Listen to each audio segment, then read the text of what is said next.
Hello everyone, जय श्री कृष्णा, राधे राधे। कैसे है सब? All good? Okay, so starting today's class, today's lecture, I'm starting with business communication chapter number 2, business communication. यहाँ से हम लोग स्टार्ट कर रहे हैं। हम लोग पढ़ रहे हैं बिजनेस कम्युनिकेशन सब्जेक्ट, और इसमें मैंने सबसे पहले लिया है chapter number 2, that is communication. ये जो चैप्टर है बेटा आपका, ये वेटेज रखने वाला है अराउंड 40 to 50 मार्क्स। पेपर में इतना वेटेज रखेगा ये, और इजीली आप 40 मार्क्स सिक्योर कर सकते हैं, बिकॉज इसमें ज़्यादा कुछ भी नहीं है। चैप्टर में थियोरेटिकल है पूरा का पूरा, और जैसे जैसे मैं आपको इजी लैंग्वेज में समझाती जाऊंगी, आप भी वैसे ही इजी लैंग्वेज में इसको एग्जाम में लिख देंगे। ओके, तो देखो इस टोटल चैप्टर को मैंने टोटल 19 पॉइंट्स में डिवाइड कर लिया, ताकि अपन को पता रहे कि अपन को क्या क्या टॉपिक्स कवर करने हैं, what are the concepts we need to cover.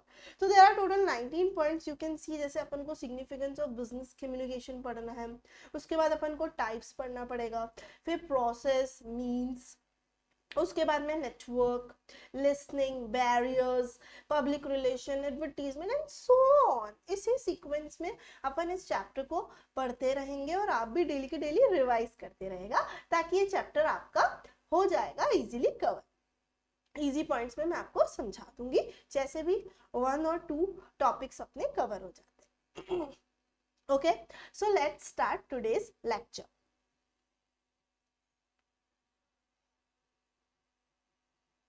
Yeah, so this is our first topic, main basic topic, that is concept and significance of communication। क्योंकि अपन communication पढ़ रहे हैं, तो बेटा आप लोग बताओ communication होता क्या? What is communication? अच्छा, okay, so काफी एक अच्छी डेफिनेशन या कीवर्ड निकल के आया, exchange of information. Yes, exchange of information between 2 or more person is known as communication। और इसमें वर्बल भी हो सकता है और नॉन वर्बल भी हो सकता है। वर्बल क्या होता है? देखो फॉर एग्जांपल समझो, आपकी 12th की मार्क्स आ गए, मार्कशीट आ गई, आपका रिजल्ट आ गया बोर्ड का, ओके, और वो रिजल्ट कुछ खास नहीं है, अच्छा नहीं है यहाँ पे। अब उस रिजल्ट को आपने शो किया आपके पेरेंट्स को, मदर एंड फादर। तो मम्मा ने तो देख के थोड़ा डांटी लगाई, अरे बेटा इतने कम मार्क्स। तो उन्होंने क्या किया, वर्बली अपना थॉट आपको यहाँ पे कन्वे किया कि उनके हिसाब से आपके बहुत कम मार्क्स आए। And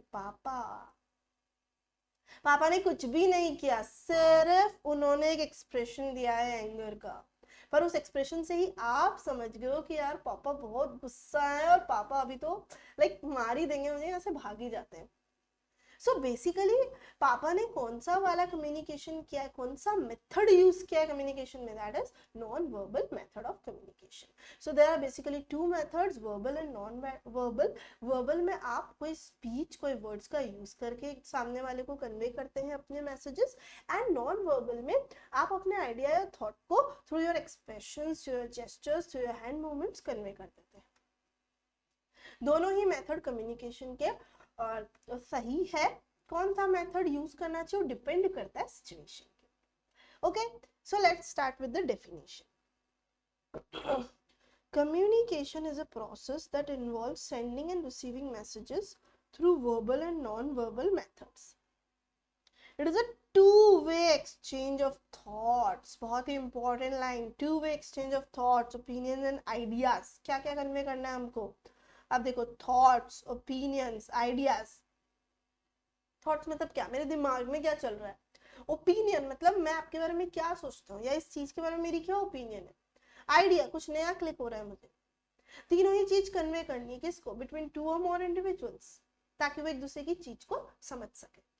this is communication. अब ये जो डेफिनेशन है बहुत काम की है बच्चा, बिकॉज अगर आपका कोई भी क्वेश्चन स्टार्ट होता है थ्योरी का, like what are the types of communication, what is the process of communication, network, etc etc, तो सबसे पहले आपको कम्युनिकेशन की डेफिनेशन लिखनी पड़ेगी। You start your question with the definition, यही इसका इंट्रो हो जाएगा, और उसके बाद आप जो भी आपका पूछा गया क्वेश्चन में एज पर दैट उसको आंसर कर सकते हैं।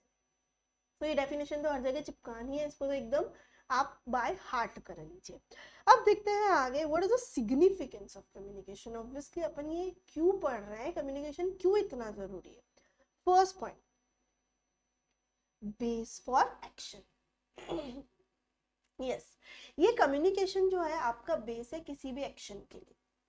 एक्शन मीन्स व्हाट, लाइक आपको किसी फ्रेंड से बात करनी है अपनी, और वो एक्शन आपको स्टार्ट करना है, तो सबसे पहले आपको उसको चैट में हाय लिखना पड़ेगा कि नहीं लिखना पड़ेगा।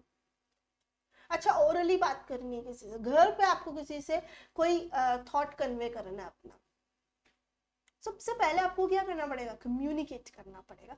तो it is a base for every action. देखो क्या लिखा है, communication acts as a base for any action. Starting of any activity begins with communication, which brings information necessary to begin with. अगर हम कोई भी एक्टिविटी बिगिन करना चाहते हैं तो कम्युनिकेशन से ही बिगिन होने वाला है। Next is planning becomes easy. Next point है प्लानिंग बिकम्स इजी। अब प्लानिंग कैसे इजी हो जाती है, देखो समझो, अपन को एक पिकनिक पे जाना है, फॉर एग्जाम्पल आपको एक पिकनिक पे जाना है अपने दोस्तों के साथ, एग्जाम्स ओवर हो गए, सबको पिकनिक पे जाना है, चलो ठीक है। लेकिन अब आपको कुछ प्लान तो करना पड़ेगा, कहाँ जाएंगे, कितने लोग, कैसे जाएंगे, क्या करेंगे, प्लानिंग कर रहे हैं आप। और उस प्लानिंग को करते वक्त अगर आप कम्युनिकेट नहीं करेंगे आपस में, तो क्या आप प्लान बना पाएंगे, नहीं बना पाएंगे। तो यहाँ पे भी ऐसा ही हो रहा है, आप समझो, आपको प्लानिंग आपकी बहुत इजी हो जाएगी अगर आप अच्छे से कम्युनिकेट कर ले। जितने भी लोग उस प्लानिंग में डिस्कशन में बैठे हैं वो सबको कम्युनिकेट करना है बहुत अच्छे से। सो this is that communication facilitates planning, वो उसको फैसिलिटेट करता है। Planning is made easy by communication, any type of info regarding the human resource requirement. देखिए ह्यूमन रिसोर्स रिक्वायरमेंट क्या होता है, वर्कर्स, ह्यूमंस, स्टाफ, सबसे मेन रिसोर्स। इस स्टाफ की कितनी रिक्वायरमेंट है, हर डिपार्टमेंट में कितने कितने लोग चाहिए, किस टाइप के लोग चाहिए, उसकी प्लानिंग करनी, क्या उनका क्वालिफिकेशन चाहिए, वो सीएस चाहिए, वो आपका आईसीडब्ल्यूए चाहिए, वो आपके यहाँ पे सीए चाहिए, वो बीकॉम चाहिए, कौन सी वाली क्वालिफिकेशन चाहिए, उनका टाइप, उनका काइंड, ये सब कुछ आपको प्लान करना पड़ेगा। और वो कैसे सक्सेसफुल होगा, कम्युनिकेशन से। नेक्स्ट, मीन्स ऑफ कोऑर्डिनेशन, ये तो बिल्कुल ही सिंपल है। It coordinate the efforts of people, जितने भी लोग यहाँ पे एफर्ट्स लगा रहे हैं उनको आपस में कोऑर्डिनेशन करना पड़ेगा एक दूसरे से, अदरवाइज वो एक सेम डायरेक्शन में नहीं जाके अलग अलग डायरेक्शन में चले जाएंगे और फिर गोल्स अचीव नहीं हो पाएंगे बेटा। तो it is a means of coordination. Next, it aids in decision making. जब भी we want to take any decision, whether in your social life, whether in your professional life or in a company, आप किसी organization का part है and you want to take the decision for the organization, what will help you, communication. अगर आप अच्छे से communicate कर पाएंगे then only you are able to take any decision. जब आपको जूनियर्स आपके रिपोर्ट देंगे, आपके सीनियर्स से आप पूछेंगे, कलीग से पूछेंगे, सब जनों से आपने कम्युनिकेट कर लिया वेल प्रॉपरली, रिटर्न ओरल किसी भी तरीके से, अब आप अपना जो डिसीजन है वो इजीली ले सकते हैं। तो the information collected through communication aids in decision making, help करता है आपको डिसीजन मेकिंग में। और communication facilitate access to vital info required to take decision. Communication आपको फैसिलिटेट करता है, एक्सेस देता है कि आप जितनी भी इंफॉर्मेशन आपको लेनी है फॉर योर डिसीजन। देखो आपको अगर कोई डिसीजन लेना है, जैसे सपोज करो रिलायंस ट्रेंड्स है, अब उनको डिसीजन लेना है कि इस साल हमें डिस्काउंट का क्या परसेंटेज रखना है इस सीजन में, उनको सबसे इंफॉर्मेशन कलेक्ट करनी पड़ेगी, their juniors, their staff, their यहाँ पे सेल्स डिपार्टमेंट, उनके कस्टमर्स, उनके रिसर्च डिपार्टमेंट, सब से। तो उनको जितनी भी इंफॉर्मेशन, वाइटल इंफॉर्मेशन यानी कि जरूरी इंफॉर्मेशन कलेक्ट करनी है, वो कैसे कलेक्ट करेंगे, through the means of communication. And उसके बाद वो उसको कंपाइल करेंगे और एक डिसीजन लेने पर पहुंच जाएंगे। समझ में आया यहाँ तक? ओके चलो आगे चलते हैं। So next point is that provides effective leadership. देखो देखो बेटा, अगर आपको लीडर बनना है, और लीडर नहीं इफेक्टिव लीडर बनना है, आपकी बातों का प्रभाव हो लोगों पे, सब आपको सुने, तो आप में कौन से स्किल सबसे ज्यादा जरूरी है? That is communication skill. और आपको लोगों से कम्युनिकेट करना ही पड़ेगा। आप खुद सोचिए, बिना बात किए, बिना लोगों की नीड्स जाने, बिना लोगों की प्रॉब्लम सॉल्व किए, बिना कम्युनिकेट किए, क्या आप एक अच्छे लीडर बन पाएंगे? Not possible. यहाँ पे तो वही लिखा है, आप देखते हैं क्या लिखा है। A communication skill bring manager near to its subordinates. जो आपकी कम्युनिकेशन की स्किल है वो मैनेजर को अपने सबऑर्डिनेट्स के नियर लेकर आती है, and exchange ideas and submits appropriate proposals, knows their opinion, seek advice and make decision। और मैनेजर को क्या क्या हेल्प करती है?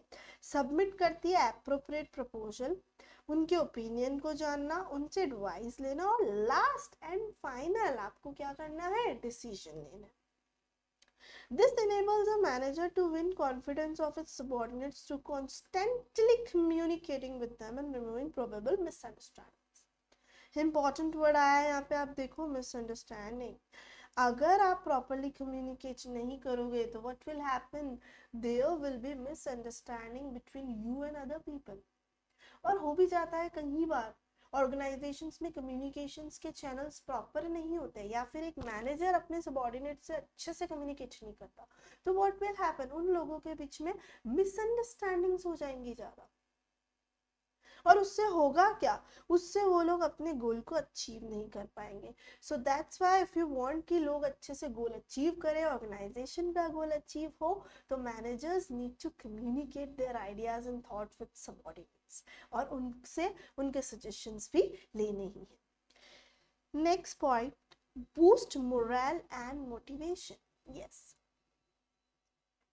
Again a very simple point. देखो, सिंपल पॉइंट ही आपके सिलेबस में है। अगर आपको किसी का मोरल इंप्रूव करना है, बूस्ट करना है, एक एम्प्लॉय है जो बहुत ज्यादा डीमोटिवेटेड है, यहाँ पे काम नहीं करना चाहता, डर रहा है काम करने से, या फेलियर्स को फेस कर रहा है, अब आपको उसको मोटिवेट करना है कि yes you can do the job, आप सक्सेसफुल हो सकते हैं, तो आप कैसे करोगे? How will you motivate them? Through communication. आपके वर्ड्स बोलने हैं, आपको रिटर्न उनको कुछ मैसेज भेजना है, ईमेल भेज दो, अच्छा उनको कुछ प्यारे प्यारे शब्द बोल दो, और फिर देखो कैसे मोटिवेट हो जाते हैं, उनका मोरल बूस्ट हो जाएगा, और फिर वो बहुत अच्छे से काम करेंगे और आपके गोल्स को वो लोग अचीव करेंगे। देखते हैं, an effective communication system instil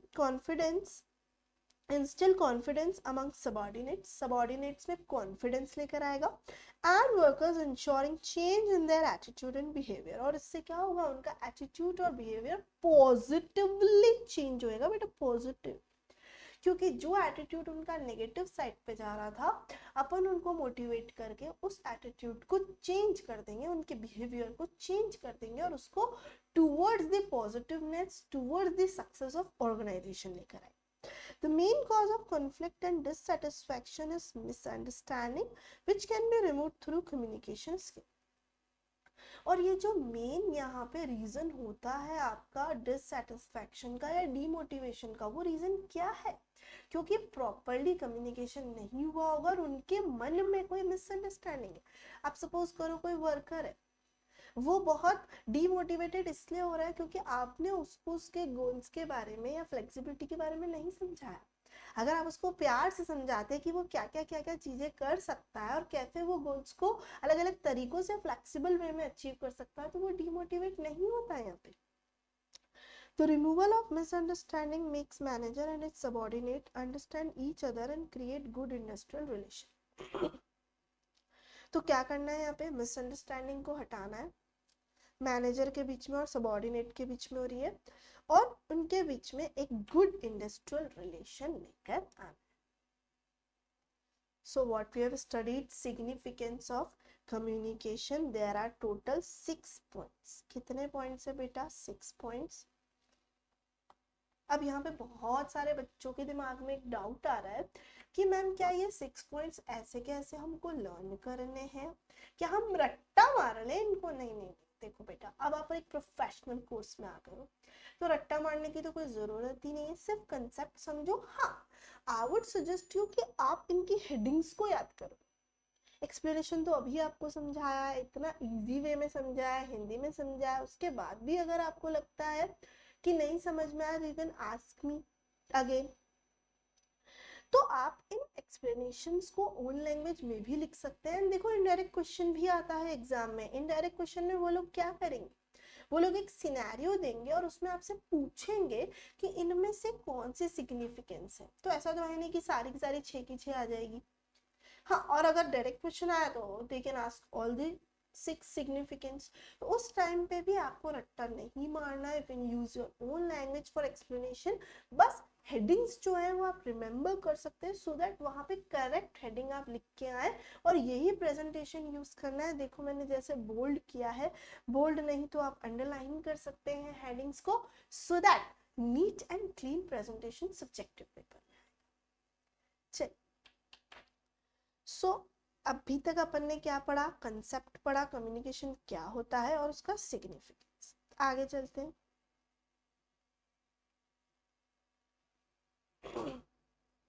next point, communication strategy framework. Strategy का एक फ्रेमवर्क आप बोल सकते हैं इसको, एक तरीके का एक प्रोसेस भी बोल सकते हैं, या फिर क्या क्या कंटेंट्स यहाँ पे चाहिएंगे टू डू कम्युनिकेशन। तो आप देखो क्या है ये, the communication strategy framework clarify how business communicate with employees, investors, customers, suppliers. अब ये चारों कौन होते हैं, ध्यान से समझना। इन चारों का एक कॉमन वर्ड भी होता है आपके लिए, वो आप यहाँ पे लिख सकते हो, that is stakeholders. Combinedly इन सबको स्टेक होल्डर, देखो मैंने शेयर होल्डर्स नहीं लिखा है, मैंने स्टेक होल्डर्स लिखा है। इनको कंबाइनली आप स्टेक होल्डर्स भी बोलते हैं। क्या होते हैं, एम्प्लॉयज, जो आपके यहाँ पे स्टाफ काम कर रहा है। इन्वेस्टर्स, इन्वेस्टर्स कौन, जिन्होंने यहाँ पे कैपिटल इन्वेस्ट किया है। मे बी आपको इक्विटी शेयर कैपिटल दिया है, may be preference share capital, may be bank वाले जिन्होंने आपको लोन प्रोवाइड किया। कस्टमर्स, जो आपका सामान या प्रोडक्ट और सर्विसेज को परचेस कर रहे हैं मार्केट में, they are your customers. And suppliers, जो आपको रॉ मटेरियल या फिनिश गुड्स का सप्लाई कर। तो इन चारों से आपको कम्युनिकेट तो करना ही पड़ेगा ऑब्वियसली। अब देखो, अपन बिजनेस कम्युनिकेशन पे आ गए हैं। कम्युनिकेशन एक जनरल टर्म है जो अपन अपनी सोशल या पर्सनल लाइफ में भी यूज करते हैं, but business communication is a very good term, is a very specific term, जो कि सिर्फ बिजनेस के सिनेरियो में ही यूज होने वाला है। तो वहां पे आपको 4 लोगों से कम्युनिकेट करना पड़ेगा, employees, investors, customers and suppliers ना। इसमें आपको क्या क्या फ्रेमवर्क में ध्यान में रखना होगा, आप देखो, इट इंक्लूड्स पर्पस। सबसे पहले आपका पर्पस क्या है, क्यों आप उनसे कम्युनिकेट करें। Background, objective, target audience, messaging and communication approach. अब देखो आप इस चीज को बच्चा, पर्पस, पर्पस का मतलब होता है यहाँ पे long term purpose, long term goal. For example, मैं अभी आपको ये क्लास पढ़ा रही हूँ, तो मेरा लॉन्ग टर्म गोल क्या है कि आप सब लोग एक क्वालिफाइड कंपनी सेक्रेटरी बन जाए। यस, मैं चाहती हूँ कि आप सब लोग एक कंपनी सेक्रेटरी बन जाए जल्दी से। So this is my purpose, to communicate you, to give you lectures in a very easy way.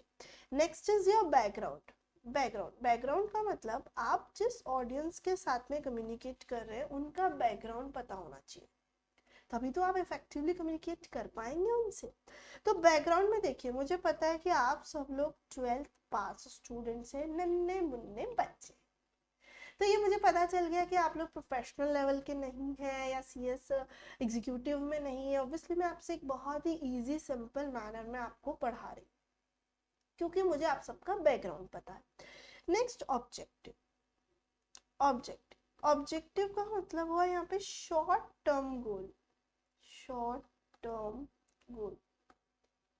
देखो, लॉन्ग टर्म में तो आप सबको मेरे को कंपनी सेक्रेटरी बनाना है क्वालिफाइड, लेकिन शॉर्ट टर्म में अभी क्या गोल है अपना, CSEE को क्या करना है बेटा, क्लियर फर्स्ट अटेम्प्ट में।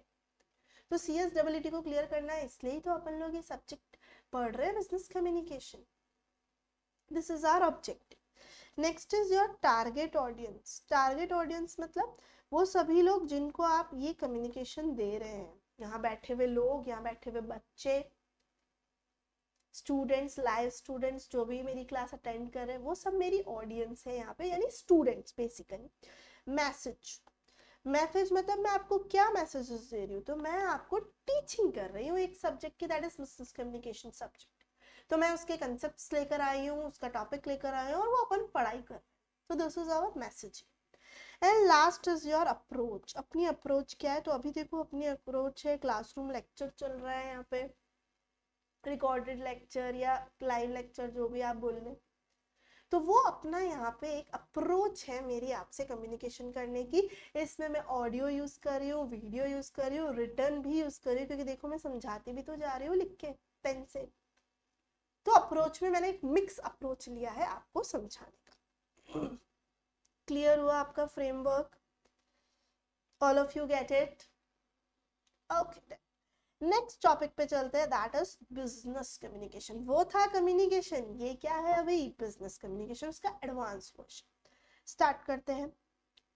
क्या होता है business communication? Business communication is the process. तो सबसे पहला शब्द क्या आ गया बेटा? ये क्या है? एक प्रोसेस, टू वे प्रोसेस है, वैसे भी ध्यान रखना आप।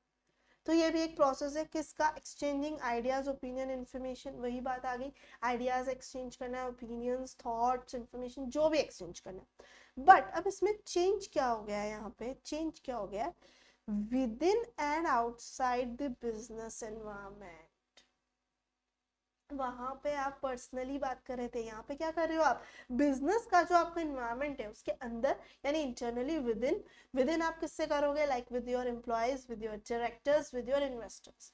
और आउटसाइड में आप किसके साथ जाओगे? Customer, suppliers, government, society. तो अगर आप विद इन लोगों के साथ बदल रहे हो, विद इन द ऑर्गेनाइजेशन और outside the business environment to achieve goals. Achieve goals तो ऑब्वियसली उसका मेन ऑब्जेक्टिव यही है कि अपन बिजनेस कम्युनिकेशन क्यों कर रहे हैं। तो विद इन का मतलब क्या हुआ? आप यहाँ पे देखिए, what do you mean by within? Within the organization का मतलब हुआ inside the organization, inside the organization. और इनसाइड में कौन होते हैं? आपके एम्प्लॉयज होते हैं, workers, directors, management and your investors. ये सब आपके अंदर के लोग हैं, बिजनेस के इनसाइड है, इंटरनल है। इन सब से भी आपको कम्युनिकेट करना पड़ेगा। Second, outside, outside the business environment. इसमें कौन कौन आ सकते हैं आपके? इसमें आ सकते हैं आपके सप्लायर्स, आ सकते हैं बेटा, एक तो, एक आपके कस्टमर्स आ सकते हैं, गवर्नमेंट आ सकती है, कोई डिपार्टमेंट आ सकता है like income tax department, GST department, और आपकी सोसाइटी भी आ सकती है, मीडिया आ सकता है, प्रेस आ सकता है। ये सब लोग आउटसाइड योर बिजनेस एनवायरमेंट है, बट इनसे भी आपको कम्युनिकेशन करना पड़ेगा।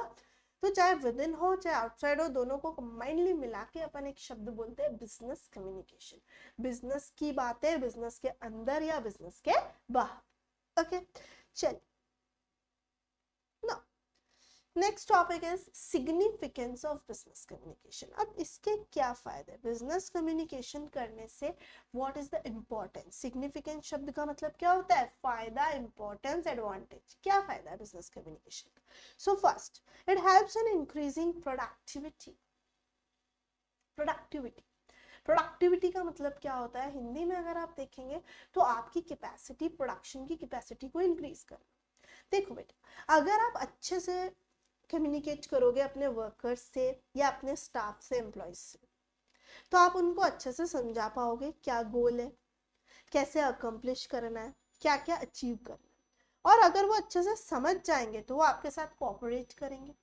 कोऑपरेट करेंगे तो उनका जो आउटपुट निकल रहा था, उनकी जो प्रोडक्टिविटी थी, वो बढ़ेगी। वो टास्क को जल्दी कंप्लीट करेंगे और एफिशिएंट और इफेक्टिव मैनर में भी कंप्लीट करेंगे। तो आपकी जो टोटल प्रोडक्टिविटी थी कंपनी की या ऑर्गेनाइजेशन की, वो इंक्रीज हो रही है। देखते हैं, effective business communication increases the productivity of staff. किसकी प्रोडक्टिविटी को इंक्रीज कर देता है? स्टाफ, क्योंकि आपका देखो human resource is your main resource. It doesn't matter how much machines you have, how much raw material you have. For the conversion purpose, for the output purpose, you need main resource, that is human. तो humans के लिए आपको productivity increase करनी कैसे? By boosting up team work. आप उनको अच्छे से कम्युनिकेट करेंगे तो बूस्ट अप हो जाएंगे, वो उनमें टीम वर्क आ जाएगा. टीम वर्क मतलब साथ में काम करना है, साथ में काम करने की भावना, टीम में काम करना, team spirit. It creates a trustworthy and understanding environment among employers and employees. और employers और employees दोनों के बीच में एक trustworthy environment develop हो जाएगा. एक दूसरे पे भरोसा करना, एक दूसरे को कोऑपरेट करेंगे, मिल जुल के अच्छे से विश्वास के साथ काम करेंगे. Effective communication is related to cooperating with employees and understanding their needs. उनकी नीड्स समझेंगे अपन एम्प्लॉयज की. नीड्स अगर समझेंगे तो अपन को समझ में आएगा मे बी वो लोग ज्यादा बोनस चाह रहे हैं, वो लोग इंक्रीमेंट चाहते हैं, इसीलिए अच्छे से काम नहीं कर रहे, तो अपन उनको इंक्रीमेंट दे देंगे, सैलरी में इंक्रीज कर देंगे, बोनस दे देंगे. तो वॉट एवर देयर डिजायर. देखो कभी कभी सैलरी नहीं होता है, कभी कभी उनकी नीड्स हो सकती है, maybe their needs is to get a AC. बहुत गर्मी लग रही है सर, हमें तो कूलर और एसी दे दीजिए, आप देखिए हम कितनी प्रोडक्टिविटी बढ़ा देते हैं. तो जब आप उनसे बात करोगे बेटा, बातचीत करोगे, तभी तो आप समझोगे उनकी नीड्स क्या है, डिजायर्स क्या है, प्रॉब्लम्स क्या है. और अगर आपने उनकी नीड्स को फुलफिल कर दिया तो definitely they will work for you with better productivity. तो फिर वो अकम्प्लिश करेंगे अपने टास्क को more efficiently and effectively, and thereby your productivity will increase. समझ आया? Got it? चले. Helps in increasing customers. ये तो बहुत ही सिंपल. अब आप खुद सोचो, आप एक शॉप पे गए और वहां का स्टाफ या वहां का ओनर आपसे बात ही नहीं कर रहा, तो क्या आप उस शॉप से खरीदोगे कुछ सामान? आपको क्या लगेगा, यार यहाँ पे तो कम्युनिकेट ही नहीं करते हमसे. आप उनसे कुछ पूछ रहे हो regarding the product, regarding the services, and they are not ready to communicate with you.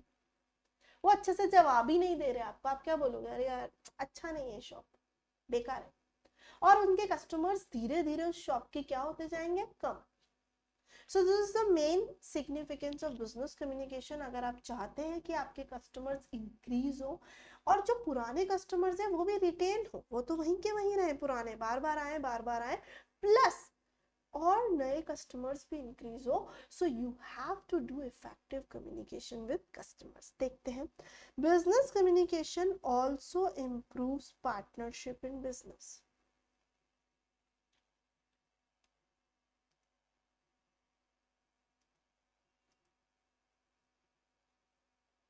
Partnerships करने के लिए बिजनेस में, and it plays a significant role in dealing with external business clients. जितने भी एक्सटर्नल अपने बिजनेस के clients हैं, vendors हैं, जिनसे अपन बात करना चाहते हैं, वेंडर्स में भी required to communicate on products regularly for improvements. उनको अपन बातचीत करके बताएंगे कि हमें और क्या क्या इम्प्रूवमेंट्स चाहिए, वो भी अपन को सजेशन देंगे. A business unit that has developed its image as an entity for easy partnership through its effective communication can attract other business units for forming. Sorry, एक मिनट. कस्टमर्स पढ़ रहे थे अपन, गलती से मैंने वो रीड कर लिया. Customers are an important part of any business and effective business communication. Customers बहुत इंपॉर्टेंट पार्ट है किसी भी बिजनेस का, क्योंकि अगर आप ग्रो करना चाहते हैं, सक्सेसफुल होना चाहते हैं, तो you need customers. And attracting new customer and retain the current customer. देखो इंपॉर्टेंट शब्द क्या है, नए कस्टमर्स को आपको अट्रैक्ट करना है और करंट कस्टमर्स को अपन को क्या करना है, रिटेन. मतलब जितने भी नए नए कस्टमर्स हैं उनको अट्रैक्ट करेंगे अपनी तरफ. तो जब अपन उनको कोई एडवर्टीजमेंट देंगे, यस, एडवर्टीजमेंट भी तो कम्युनिकेशन है. आप एक एड लगाते हैं, एक पोस्टर लगाते हैं, टीवी पे एड चलाते हैं, उससे क्या होता है, कस्टमर्स आपकी तरफ अट्रैक्ट होते हैं. तो आपने क्या किया यहाँ पे, अट्रैक्ट किया न्यू कस्टमर्स को और रिटेन किया करंट कस्टमर्स को.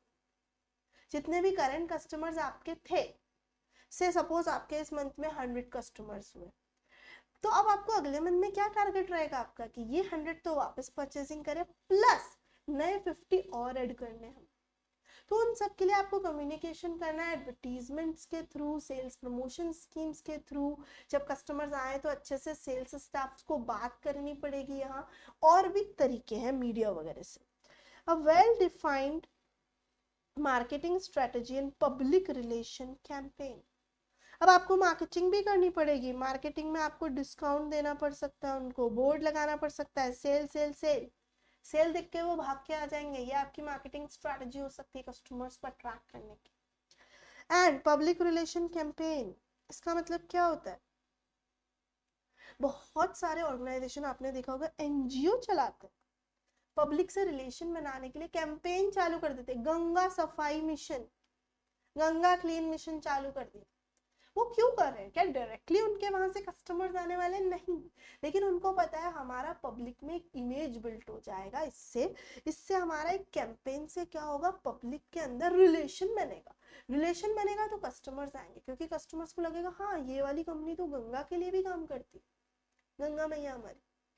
तो अगर उनको ऐसा लगेगा कि हाँ ये ऑर्गेनाइजेशन किसी कैंपेन को चला रही है, तो indirectly you will attract, they will generate the interest of customers in goods and services and helps in building the corporate image in customers। आपकी जो इमेज है वो बहुत अच्छी इमेज बन जाएगी कस्टमर्स के सामने, और फिर आप उनको इजीली रिटेन कर पाएंगे। Next, enhances business partnership। Business में पार्टनरशिप क्यों करनी पड़ती है बेटा? देखो, पार्टनरशिप तो करनी ही पड़ेगी जब भी आप किसी बिजनेस को ग्रो करने की सोच रहे हैं, या फिर से सपोज कोलैबोरेशन करना चाहते हैं किसी और बिजनेसमैन के साथ, तो आपको पार्टनरशिप में एंटर होना पड़ेगा, जॉइंट वेंचर्स बनाने पड़ेंगे। अच्छा, आजकल तो अमेलगमेशंस, मर्जर्स, कई तरह के पार्टनरशिप वेंचर्स भी चल रहे हैं, जब दो बिजनेस साथ में आके काम करते हैं, उसको ही अपन पार्टनरशिप समझेंगे यहाँ पे। तो अगर आप यहाँ पे बिजनेस में पार्टनरशिप, जॉइंट वेंचर्स, कोलैब्स अगर आप इंक्रीज करना चाहते हैं, तो क्या आप उनको कम्युनिकेट करेंगे? ऑब्वियसली मैम, हम उनके साथ बिजनेस में कम्युनिकेशन करेंगे। तो देखते हैं, business communication also improve partnership in business. It plays a significant role in dealing with external business clients और वेंडर्स। जितने भी आपके वेंडर्स हैं उनके साथ में आपको रेगुलरली बातचीत करनी पड़ेगी, रेगुलरली कम्युनिकेट करना पड़ेगा। For what? For improvements, for changes you want, ताकि वो वेंडर्स आपको चेंजेस लाके दे और आप वो चेंजेस कस्टमर्स तक पहुंचाए। तो ये एक चेन है पूरी की पूरी यहाँ पे।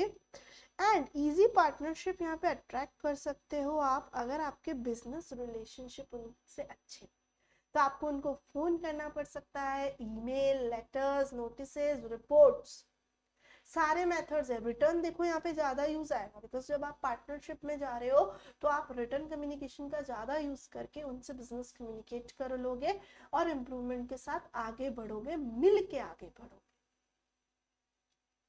Next, facilitates innovation in business. What is innovation? बताइए। हाँ, तो एक बच्चे ने एकदम सही बोल दिया है यहाँ पे, इनोवेशन मतलब मैम समथिंग न्यू। जब आप कम्युनिकेशन करते रहेंगे, आपने एम्प्लॉयज से बात करी, कस्टमर से बात करी, कस्टमर ने आपको कोई अपना आइडिया दिया, उस आइडिया से आपको आ गया एक आइडिया नया कि हमें ये प्रोडक्ट लॉन्च करना चाहिए। आपको पता है स्विगी जोमेटो पहले थे क्या? पहले के सिनेरियो में, आज के 10 साल पहले कुछ भी नहीं था। तो वो कैसे आया होगा, कैसे ये इनोवेशन बिजनेस में हुआ होगा? यू कैन सी, कम्युनिकेशन की मदद से। जब उन लोगों ने कस्टमर से डील किया होगा, बात करी होगी, उनको लगा होगा कि हाँ ऐसी भी नीड है यहाँ पे, ऐसी सर्विस इंडस्ट्री की जरूरत है जो एक ऑर्डर पे घर बैठे खाना पहुंचा दे। स्विगी कर, जोमैटो कर देते हैं आज अपन। तो उनको ये आइडिया कैसे क्लिक हुआ होगा? Through communication. उन्होंने एक नया डिलीवरी के बारे में सिस्टम सोचा कि प्रोडक्ट हम कैसे डिलीवर करें। प्रोडक्ट तो नया नहीं बनाया, लेकिन सर्विस नहीं बनाई, फास्ट प्रोडक्ट बनाया, कोई सजेशन लेके बनाया। So communication, business communication facilitates innovation in business. देखते हैं, effective business communication helps in business innovation as well as it facilitates employees to convey their ideas and suggestions openly। तो आप outside the organization से भी कोई suggestion ले सकते हैं, and within the organization से भी तो आप सजेशन मांगेंगे, आपके एम्प्लॉयज से सजेशन मांगेंगे कि हम क्या नया कर सकते हैं, क्या नई चीज हम ऑफर कर सकते हैं हमारे क्लाइंट्स को, कस्टमर्स को, वो आपको आइडियाज देंगे। Similarly at the time of launching the new product, अब देखो ये बहुत जरूरी है, जब भी आप कोई नया प्रोडक्ट मार्केट में लॉन्च कर रहे हो, आपको क्या लगता है कम्युनिकेशन नहीं करना पड़ेगा क्या? ऐसे ही मार्केट में लॉन्च कर दोगे क्या? फेल हो जाएगा वो प्रोडक्ट बिना कम्युनिकेशन के। आपको कस्टमर्स और प्रोस्पेक्टिव कस्टमर्स से डील करना पड़ता है, बातचीत करो, उनके नीड्स समझो, डिजायर समझो, और फिर समझो कि हाँ यार ये वाला पॉइंट हम दे सकते हैं, वहीं पे इम्प्रूवमेंट कर दो एट द इनिशियल स्टेज, ताकि वो प्रोडक्ट जब लॉन्च हो तब सक्सेसफुली उसकी डिमांड क्रिएट हो, मार्केट में एकदम सक्सेसफुल बिक जाए वो। Sorry, ensures the performance of the sales team. तो इफेक्टिव कम्युनिकेशन से क्या होगा, आपकी सेल्स टीम भी बहुत अच्छे से काम कर सकती है। देखो सेल्स टीम का तो काम ही यही है, सबसे ज्यादा कम्युनिकेशन क्लाइंट्स के साथ किसको करना पड़ेगा? सेल्स वालों के साथ। सेल्स टीम को जाके फोन पे, ईमेल पे, जो भी मेजर्स है उनके पास, whatever means they want to adopt, verbal, non verbal, return, whatever technique, उनको जाके कम्युनिकेट करना है with the team, so that market acceptance for the product fast and delivery of the product in the market, ताकि ये जो नया product आप launch कर रहे हैं ये एक्सेप्ट हो जाए पहली बार, इसकी डिमांड क्रिएट हो, और फास्ट डिलीवरी इसकी हो जाए, ताकि आपका जो प्रॉफिट है वो धीरे धीरे क्या हो जाएगा, इंक्रीज। लास्ट 2 पॉइंट्स अपने बचे हैं सिग्निफिकेंस में, yes last 2 points. Next point, information exchange. ये तो एकदम ही बेसिक पॉइंट हो गया मैम, ये क्या समझाने की जरूरत है? ऑब्वियसली देखो ये तो मेन चीज है ना, अभी अपन ने पढ़ी, अगर इंफॉर्मेशन एक दूसरे के साथ एक्सचेंज करनी है तो यू नीड कम्युनिकेशन। आपको गवर्नमेंट के साथ में अपना डेटा शेयर करना है, इनकम टैक्स वालों को आपको रिटर्न भरना है, कम्युनिकेट करोगे। इनकम टैक्स वालों को आपको यहाँ पे कुछ चीज बोलनी है अबाउट योर असेसमेंट प्रोसीजर, वो आपको कम्युनिकेट करना है। सो इन्फॉर्मेशन एक्सचेंज अगर आपको करना है, इंटरनल और एक्सटर्नल स्टेक होल्डर्स, देखो चलता रहेगा सेम चीज, बार बार पढ़ते हैं। Business communication is required by organization for exchanging info with internal and external stakeholders. अभी मैंने आपको बताया था कि इंटरनल और एक्सटर्नल स्टेक होल्डर्स क्या होते हैं, अभी ये चीज लिखवाई थी, आप देख लो वापस से। इंटरनल स्टेक होल्डर्स आपके रहते हैं ये वाले जो विद इन द होते हैं, इंटरनल स्टेक होल्डर्स। इसमें आप एग्जाम्पल में लिख सकते हो आपके एम्प्लॉयज, आपका मैनेजमेंट, आपके इन्वेस्टर्स, ये इंटरनल है आपके स्टेक होल्डर्स। और external stakeholders suppliers, customers, government and society. ठीक है, तो ये वही चीज बोल रहा है यहाँ पे, अगर आप इंफॉर्मेशन एक्सचेंज करना चाहते हैं विद इंटरनल और एक्सटर्नल स्टेक होल्डर्स, तो आपको यहाँ पे किसका यूज करना पड़ेगा? Communication, that is business communication का। और अगर ये बिजनेस कम्युनिकेशन का आप यूज करेंगे तो you can easily exchange your information with one another. Last point, preparation of plans and policies. अब देखो बिजनेस या किसी भी ऑर्गेनाइजेशन को समय समय पर प्लान्स बनाने पड़ते हैं। क्यों बनाने? अरे long term plan, short term plan, क्या गोल्स वो अचीव करना चाहते हैं वो लिखना है। पॉलिसीज बनानी है, उसके अकॉर्डिंग पॉलिसीज मतलब एक जनरल स्टेटमेंट कि कैसे वो प्लान्स अचीव होंगे। जैसे एक कंपनी की पॉलिसी हो सकती है no credit allowed, means what, ये अपना जितना भी सेल्स है वो सारा कैश में ही करते हैं, यहाँ पे उधार में, क्रेडिट में कोई भी गुड्स सेल नहीं किया जाता। तो इन्होंने अपनी एक कंपनी की पॉलिसी बना ली, नो क्रेडिट अलाउड पॉलिसी। अब इस पॉलिसी को बनाते समय इनको किस चीज का यूज करना पड़ेगा? प्रिपेयर करते समय, जब भी आप प्लान या पॉलिसीज को प्रिपेयर कर रहे हैं, what you will use communication. देखते हैं, through effective business communication organizations can make their plans and policies properly। अगर आप कम्युनिकेट करेंगे with your staff, with your management, with your clients, तो आप अपनी पॉलिसीज को अच्छे से यानी कि प्रॉपरली बना पाएंगे। Relevant information is required for preparing these plans and policies. Through communication, the different managers source information through reliable channel। All in policies को बनाते समय जिन जिन जिन जिन चीजों की रिक्वायरमेंट है, जिन जिन इंफॉर्मेशन की रिक्वायरमेंट है, वो सब एक मैनेजर कहाँ से ले सकता है? किसी सोर्स से लेगा, और वो इंफॉर्मेशन का ही सोर्स होगा, कोई डेटा होगा आपके पास, कोई रिपोर्ट होगी, किसी स्टाफ से पूछोगे, किसी क्लाइंट से डिस्कस करोगे। तो ये सारी चीजों में क्या इन्वॉल्व हो रहा है आपका बेटा? कम्युनिकेशन। ओके, लेट्स सी अपन ने आज क्या कवर करा है। अपन ने फर्स्ट पॉइंट कवर करा है। कौन सा पॉइंट कवर करा है बेटा? First, concept and significance of communication. इसमें सबसे पहले कंसेप्ट पढ़ा, डेफिनेशन, उसके बाद सिग्निफिकेंस पढ़ी कम्युनिकेशन की, फिर एक फ्रेमवर्क देखा था अपन ने, आपको याद है, जिसमें अपन ने purpose, background, objective, audience, messaging और अप्रोच की बात करी। फिर अपन ने बिजनेस कम्युनिकेशन पढ़ा और लास्ट में अपन ने पढ़ा significance of business communication. Done.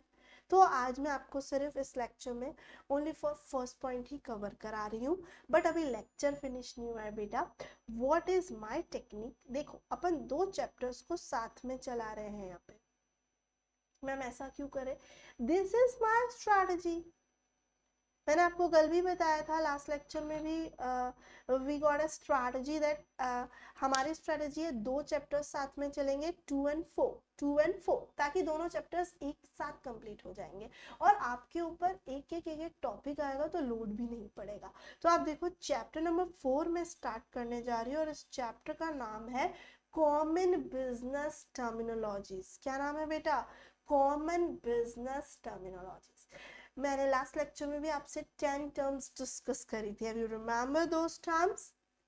I hope you have remember. और इस लेक्चर में भी हम डेली हम लोग अब यही करने वाले हैं। Every lecture, next lecture also will cover 10 points, so that आपको इजी रहेगा 10 पॉइंट्स को, 10 टर्म्स को लर्न करना, रिकॉल करना। ओके, चलो स्टार्ट करते हैं chapter number 4, common business terminologies. तो सबसे पहले ए फॉर एप्पल सिखाते थे ना आपको, ए फॉर एप्पल क्लास में बच्चों। तो वैसे ही यहाँ पे ए से जितनी भी नई नई टर्म्स आने वाली है, जो बिजनेस में टर्म्स काम किए, वो अपन पढ़ेंगे आज ए से। तो सबसे फर्स्ट टर्म आपकी आ रही है एक्सेप्टेंस। यस, फर्स्ट टर्म क्या है बेटा? एक्सेप्टेंस। बिल्स ऑफ एक्सचेंज में ये टर्म काम में आती है। क्या आपने कभी सुना है bills of exchange? Definitely ma'am, हमने 12th क्लास में पढ़ा था। सॉरी। तो ये वही है बिल्स ऑफ एक्सचेंज। और यहाँ जब भी अपन 2 पार्टीज बिल्स ऑफ एक्सचेंज बनाती है, तो एक पार्टी लिखती है और दूसरी पार्टी उस पर अपनी एसेंट देती है, यानी कि अपना परमिशन देती है, अपनी सहमति देती है, हाँ बोलती, तभी तो वो बिल्स ऑफ एक्सचेंज बनता है और उसको बोलते हैं accent. So the assent given by a party to a bill of exchange by signing across the face is known as acceptance. अगर एक पार्टी ने बिल यहाँ पे राइट किया है और दूसरी पार्टी ने उस पे एसेंट दे दी है अपनी, on the face of that bill, उसी बिल के ऊपर उस पार्टी को एसेंट देनी होगी। देखिए, सो सपोज ये बिल एक पार्टी ने यहाँ पे राइट किया, दूसरी पार्टी ने यहाँ पे लिख दिया एक्सेप्टेड और अपने सिग्नेचर्स कर दिए। तो इसने क्या कर दिया? यहाँ पे अपनी एक्सेप्टेंस दे दी। अपन क्या बोलेंगे? This party has given the acceptance on this bill of exchange. मतलब उसने इस बिल ऑफ एक्सचेंज को एक्सेप्ट कर लिया। On the due date, on the maturity date, this party will definitely pay the amount, pay the given sum. पढ़ते हैं, assent given by a party to a bill of exchange by signing across the face। Sign करना जरूरी है, return में sign होगा on the face. Face मतलब जो bill आपने बनाया उसी पेज पे। एक्सेप्टेंस में बी डन ऑनलाइन और by clicking the accept button. Because देखो, आजकल का आपका जमाना ही डिजिटल जमाना है, तो आजकल तो एक्सेप्टेंस ऑनलाइन भी हो जाती है। आप खुद देखते हो, बहुत सारे कॉन्ट्रैक्ट्स आप ऑनलाइन बनाते हो, वहां पे एक बटन आता है जिसमें एक्सेप्टेड लिखा हुआ होता है या एक्सेप्ट बटन होता है, उस पर आप क्लिक कर देते हो। जस्ट क्लिक करा, उससे क्या हो गया? आपकी एक्सेप्टेंस हो गई है। Second term, acknowledgement. सेम जैसे एक्सेप्टेंस बिल ऑफ एक्सचेंज में होता है, वैसे एक्नॉलेजमेंट होता है आपका किसी अदर डॉक्यूमेंट के ऊपर। देखते हैं। The signature by a clerk or attorney certifying that a person signing the document has signed by his or her free act and for the purpose set for there. मतलब आपने ये acknowledgement दे दिया है कि जो ये सिग्नेचर्स हुए हैं किसी डॉक्यूमेंट के ऊपर, वो फ्रीली किसी पर्सन ने यहाँ पे साइन किया और उसका पर्पस भी जो है उस पर लिख दिया। This is acknowledgement. मैंने आपके साथ कोई कॉन्ट्रैक्ट किया और आपने उस पर साइन कर दिया और उस पर आपने लिख दिया एक्नॉलेजमेंट, तो इसका मतलब आपने उसको ओके कर दिया कि यस मैंने अपनी यहाँ पे एक्सेप्टेंस दे दी है। Third term acquisition cost. अगर आप कोई नया कस्टमर अट्रैक्ट करते हैं और उस कस्टमर के ऊपर आपकी कोई कॉस्ट लगती है, say for example acquisition cost are incremental cost involved in obtaining new customer. देखो एग्जांपल समझो, आपके 100 कस्टमर्स तो पहले से ही इस मंथ में, अब अपना टारगेट है 50 को ऐड करना है। अब 50 को ऐड करने के लिए से फॉर एग्जांपल आपने सैम्पलिंग किया है। सैम्पलिंग क्या होता है, छोटे छोटे पाउच या सैंपल्स बनाए जाते हैं अपने प्रोडक्ट के और फ्री में बांट दिए जाते हैं। फ्री में क्यों बांटते हैं, ताकि उन प्रोडक्ट को यूज करके जो कस्टमर्स है वो अट्रैक्ट हो जाएंगे। और इस सैंपल से क्या हुआ, 50 कस्टमर्स एक्चुअली आपकी दुकान पे आ जाते हैं, आपकी शॉप पे आ जाते हैं to purchase a new product. तो व्हाट यू हैव डन, आपने ये जो सैम्पलिंग की कॉस्ट लगाई है, this is your acquisition cost to get 50 new customers. तो ये जो सैम्पलिंग में फॉर एग्जांपल आपने 10,000 रुपीज खर्चा कर दिया है सैम्पलिंग के लिए, फ्री सैम्पलिंग के लिए, सो this is your acquisition cost. Okay, समझ आया यहाँ तक? Yes ma'am. चलिए नेक्स्ट टर्म है अपनी एक्ट ऑफ गॉड। ये टर्म आपने सुनी होगी, ये टर्म काम आती है इंश्योरेंस सेक्टर में। बिजनेसमैन जब इंश्योरेंस इंडस्ट्री में काम करता है या एज अ बिजनेसमैन अगर आप कहीं से इंश्योरेंस खरीदते हैं, तो यहाँ पे एक वर्ड लिखा होता है उस पॉलिसी के अंदर, उस टर्म के अंदर, और उसका नाम होता है एक्ट ऑफ गॉड। देखते हैं क्या है। A term usually used in insurance, मैंने आपको बताया ना ये सिर्फ इंश्योरेंस इंडस्ट्री में काम आती है और कहीं काम नहीं आती। To denote risk and dangers arising out of natural causes that are beyond human control. आपने एक मूवी देखी होगी OMG, उस मूवी में ये काम की चीज है, ये वर्ड आया था act of God. Act of God मतलब अगर किसी नेचुरल कॉज की वजह से ये काम हो गया, जैसे एक पर्सन ने फायर इंश्योरेंस लिया हुआ है अपनी शॉप का, ठीक है। अब अर्थक्वेक हो गया, earthquake is a natural cause, you know, all of you know. अब उस नेचुरल कॉज की वजह से क्या हुआ, आपका यहाँ पे आग लग गई पूरी शॉप में, और आप फायर इंश्योरेंस की पॉलिसी को क्लेम करना चाहते हैं and you are going to insurance company कि मुझे मेरा फायर इंश्योरेंस का क्लेम दे दीजिए बिकॉज फायर आग लगी और यहाँ पे पूरा मेरा डिस्ट्रॉय हो गया शॉप। बट इंश्योरेंस वाले क्या बोलेंगे कि नो, हम आपको क्लेम नहीं देंगे बिकॉज ये रीजन एक्ट ऑफ गॉड में कवर होता है which is beyond human control. ये ह्यूमन कंट्रोल के ऊपर है, अनकंट्रोलेबल फैक्टर्स है, ये भगवान के हिसाब से चलता है। एक्ट ऑफ गॉड मतलब भगवान की मर्जी। अर्थक्वेक आ गया, ये भगवान की मर्जी, ये हमारे कंट्रोल में नहीं था, और ये फायर किसी के भी कंट्रोल में नहीं थी। दैट्स व्हाई वो इंश्योरेंस क्लेम का अमाउंट नहीं देंगे अगर उन्होंने इंश्योरेंस पॉलिसी में एक्ट ऑफ गॉड वर्ड्स के टर्म्स को ऐड कर रखा होगा। नेक्स्ट हम देखते हैं एक्शन। एक्शन मतलब क्या, कोई केस करना। आपने सुना होगा ना कॉमन वर्ड, अरे यार इसने इस पे केस कर दिया, कोर्ट में जाके केस लगा दिया मैंने।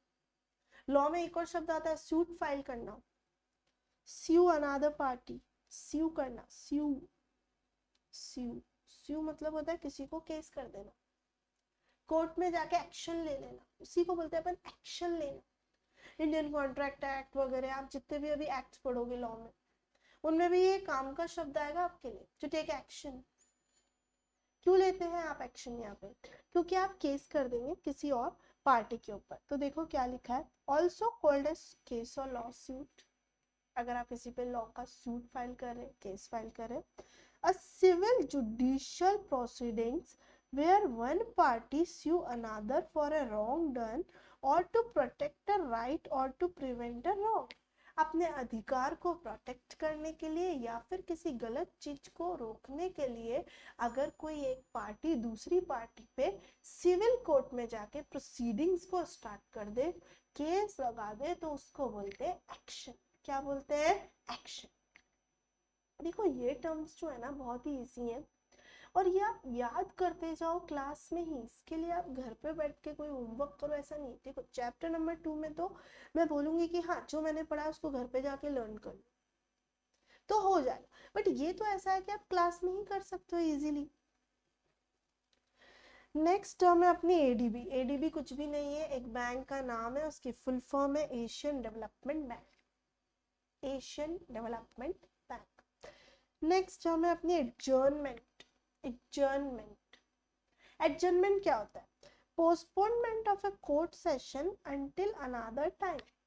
कोर्ट का अगर सेशन चल रहा है, कोई हियरिंग चल रही है, कोई केस चल रहा है और उस केस को जज साहब ने अगली तारीख पे पोस्टपोन कर दिया या अगली हियरिंग पे पोस्टपोन कर दिया, जरूरी नहीं डेट चेंज हो, maybe date change, maybe session change, तो उसको बोलते हैं पोस्टपोनमेंट. क्या बोलते हैं बेटा?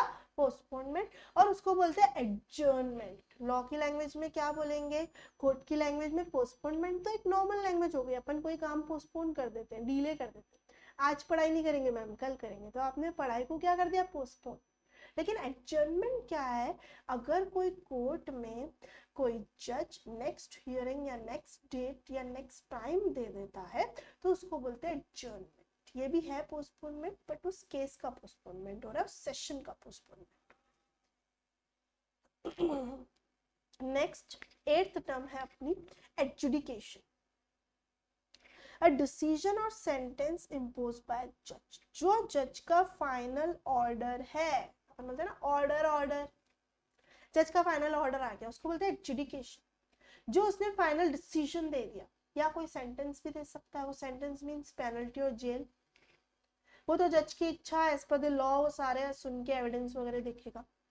तो जो उसका फाइनल डिसीजन है उसको बोलते हैं एडजुडिकेशन. क्या बोलते हैं? एडजुडिकेशन. नेक्स्ट यहाँ पे टर्म आ रही है एफिडेविट. एफिडेविट क्या होता है? A written statement signed in presence of a judicial officer or a notary public or an oath commissioner that is admissible as evidence in the court. Affidavit यानी शपथ पत्र. हिंदी में अगर आप देखेंगे तो ये शपथ पत्र बोलते हैं इसको. ये क्या होता है? देखो अगर आप कुछ भी ऐसे बोलोगे, जैसे आज आपने बोल दिया हाँ मैंने इस आदमी को चाटा मारा, बट वो स्टेटमेंट एडमिसिबल नहीं है इन द कोर्ट ऑफ लॉ क्योंकि वो एविडेंस काउंट नहीं होगा. लेकिन अगर आप इस चीज को एफिडेविट में कन्वर्ट कर देते हो, how you can convert in affidavit? आप एक रिटन स्टेटमेंट लिखोगे. किसकी प्रेजेंस में लिखोगे? अकेले नहीं, एक कमरे में बैठे अकेले मैम हम तो लिख लेंगे, साइन कर लेंगे ना, ऐसे नहीं चलेगा. आपको क्या करना है? प्रेजेंस में 3 आदमी हो सकते हैं, या तो आपका जुडिशियल ऑफिसर कोई जज है, या आपका नोटरी पब्लिक. ये कौन होते हैं? ये लॉयर्स होते हैं आपके बेसिकली, ऐसे लॉयर्स जो नोटरी पब्लिक का काम करते हैं, या कोई ओथ कमिश्नर है. इन तीनों में से किसी एक की प्रेजेंस में आप एक रिटर्न स्टेटमेंट साइन करो और वो साइन करके आप रख दो. अब वो चीज आपकी एफिडेविट बन गई. क्या बन गई बेटा? एफिडेविट. अब ये चीज रहेगी और इसको आप यूज कर सकते हो in the court of law as evidence. As evidence ये चीज आपकी यूज आ जाएगी as a proper evidence. Last term है अपनी आज की अफर्मेशन. अफर्मेशन.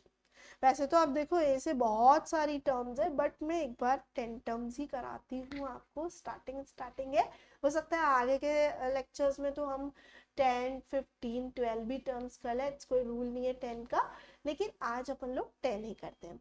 तो अफर्मेशन क्या है यहाँ पे? Declaring something to be true under the penalty of perjury by a person who will not take on oath for religious और अदर रीजन. देखो समझो, जनरली आपने कोर्ट का सिनेरियो देखा होगा मूवीज वगैरह में. कोर्ट में क्या होता है? आप जैसे ही जाते हो सबसे पहले गीता जी लेकर आते हैं, एक बुक होती है, सेकंड बुक गीता, और उसको आपको हाथ रख के ऐसे बोलते हैं आप इस पे ओथ ले लो मैं गीता पे हाथ रख के कसम लेता हूँ जो भी कहूंगा, सच के अलावा कुछ भी नहीं करूंगा। बट वो ओथ बहुत सारे लोग नहीं लेना चाहते हैं। क्यों नहीं लेना चाहते मैम? उनका कोई भी यहाँ पे रीजन हो सकता है बेटा, उनका जो भी पर्सनल रीजन है उससे अपन को कोई मतलब नहीं। बट अगर वो ओथ नहीं लेना चाहते हैं तो फिर वो क्या करेंगे, अफर्मेशन दे सकते हैं। अगर वो ओथ नहीं लेना चाहते हैं तो वो कोई अफर्मेशन लिख के दे सकते हैं। इसमें भी वो कुछ डिक्लेरेशन देंगे किसी भी बारे में जो कि ट्रू होगा। मतलब वो ये बोलेंगे कि मैं अफर्मेशन देता हूँ कि मैं जो भी कहूंगा, सच के अलावा कुछ भी नहीं कहूंगा। और किसके सामने कहेंगे? वो परजुरी। परजुरी का मतलब है यहाँ पे जूरी जो बैठा है, जज जो बैठा है, उसके सामने ऐसा बोले। ओथ नहीं ले रहे हैं, लेकिन रिलीजियस ओथ नहीं ले रहे हैं, लेकिन एक यहाँ पे अफर्मेशंस के साथ बोल रहे हैं कि मैं अब जो भी बोल रहा हूँ उसको आप ट्रू मान लेना। क्या मान लेना? ट्रू। अब जो भी मैं बोल रहा हूँ उसको आप ट्रू मान लेना। मैं हाथ वाथ नहीं रख रहा गीता जी पे, मैं ओथ नहीं ले रहा किसी रीजन से, लेकिन अब जो भी मैं बोलूंगा वो अफर्मेशन है। Okay, so these are the 10 terms, बच्चों. So in the next lecture, we'll continue with same sequence, chapter number 2 and then chapter number 4 की terms ये साथ में चलती जाएगी. Hope you understand all the things. Thank you. Bye bye.